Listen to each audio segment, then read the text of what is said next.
Tanganyika où nous allons vous parler du phénomène Saba-Saba.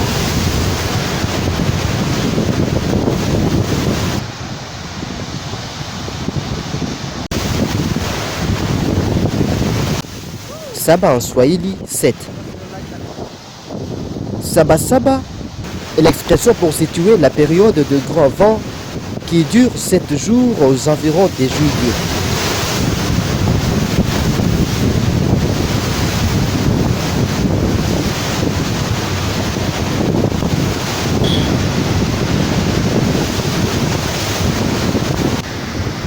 Saba-Saba est l'expression pour situer la période de grand vent qui dure 7 jours aux environs de juillet. Ces vents durent à peu près une semaine à la même période chaque année, du 7 au 14 juillet.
Dans les temps anciens, les phénomènes Saba-Saba s'annonçaient par des coups de tonnerre et des éclats, et le rite traditionnel permettait aux pêcheurs de ne pas prendre le risque d'avancer dans les eaux profondes.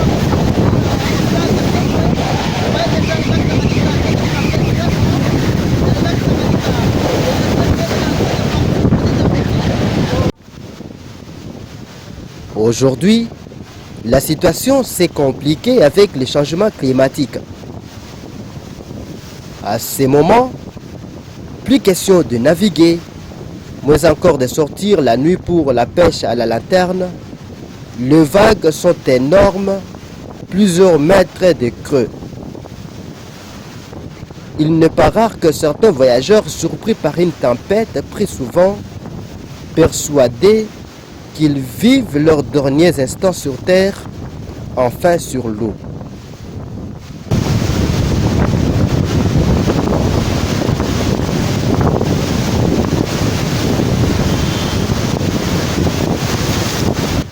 Puis, c'est en cette période que presque tous les poissons descendent en bas de l'eau pour aller se chercher une zone à se cacher pour enfin éviter la perturbation des vagues, mais aussi, en cette même période, la pêche perturbée sur le lac Tanganyika suite à des vents violents.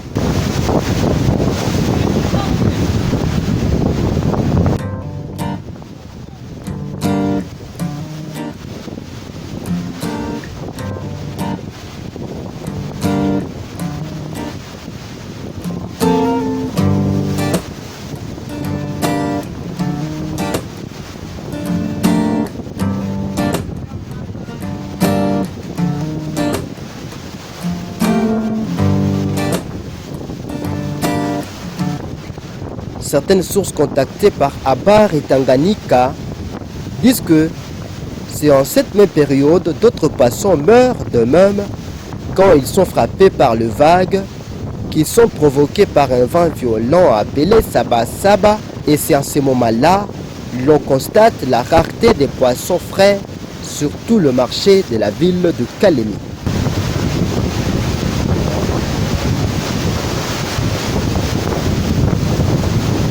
Nous nous laisserons aussi d'à côté les maisons d'habitation riveraines, toutes aujourd'hui dans l'eau après le gonflement des eaux du lac Tanganyika. Aujourd'hui, on parle que le lac a occupé son lit habituel.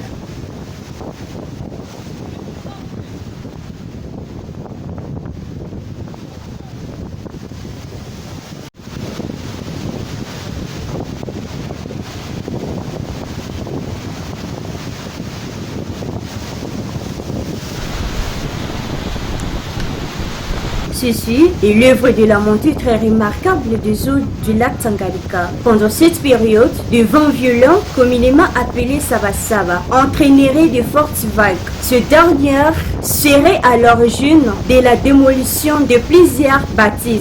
À Kamkolobondo, un quartier riverain situé dans la commune de Kalemi. Les inondations survenues au courant de la semaine dernière ont laissé plusieurs dégâts matériels très importants.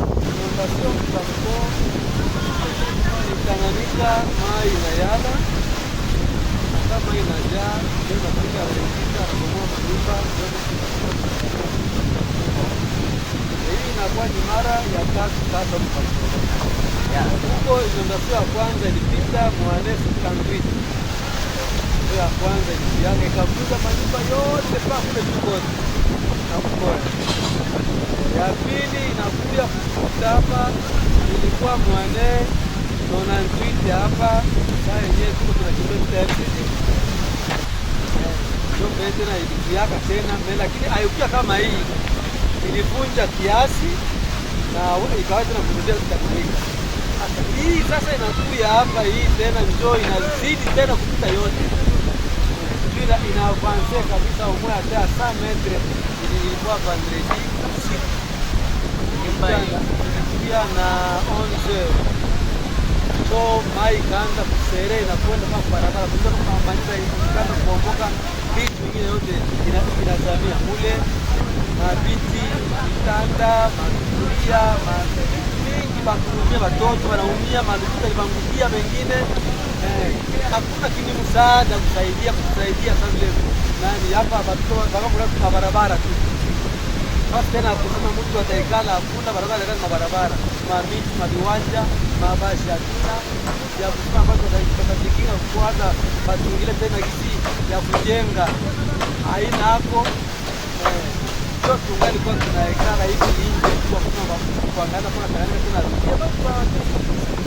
La plage Kamkolobondo, alors jadis connue pour son agglomération très vaste, reste en séjour remplie par les eaux. Ceci ne permet pas qu'il ait la bonne continuité des activités commerciales dans cette partie de la ville. Il sert de noter que les maisons érigées sur les littorales courent toujours de grands dangers dans la mesure où les vents violents continuent à souffler sur les lacs.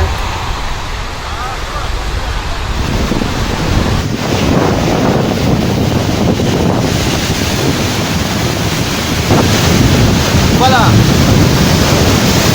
Avec Saba-Saba, vous comprenez que c'est toujours comme ça. Le lac Tanganyika est en train de frapper très fort ici. Vous voyez, les maisons sont en train de partir. Et là, de l'autre côté, là c'est vraiment l'institut du lac. Il y a aussi l'institut Lugenda qui sont en voie de disparition. Voilà, chers spectateurs, là que je me trouve, c'est ça l'institut du lac, vous avez compris. L'institut du lac est en train de partir. Je vais vous montrer comment l'institut du lac est en train de partir. Vous voyez déjà de l'autre côté, il y a le lac Tanganyika est en train de frapper très fort. Ça s'appelle Saba-Saba, vous voyez vous-même. Là je suis vraiment à côté de ce la grande institution où a étudié Laurent Désiré Kabila, l'euro national que vous connaissez bien sûr. Ici, le lac est en train de faire partie de l'école. Là, il y a déjà des gens qui sont en train de vouloir sauver l'institut du lac.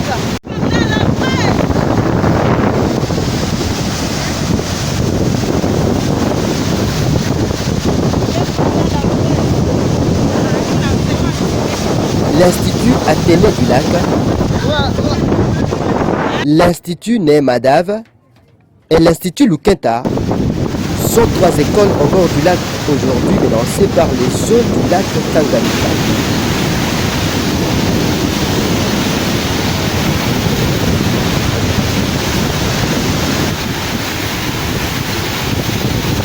À l'Institut du lac Tanganyika, par exemple, la seule ancienne école publique de Kalemi va vers sa disparition. Aujourd'hui, elle est envahie par les eaux du lac. Certaines salles de classe et même les toilettes de cette école publique sont désormais dans le lac.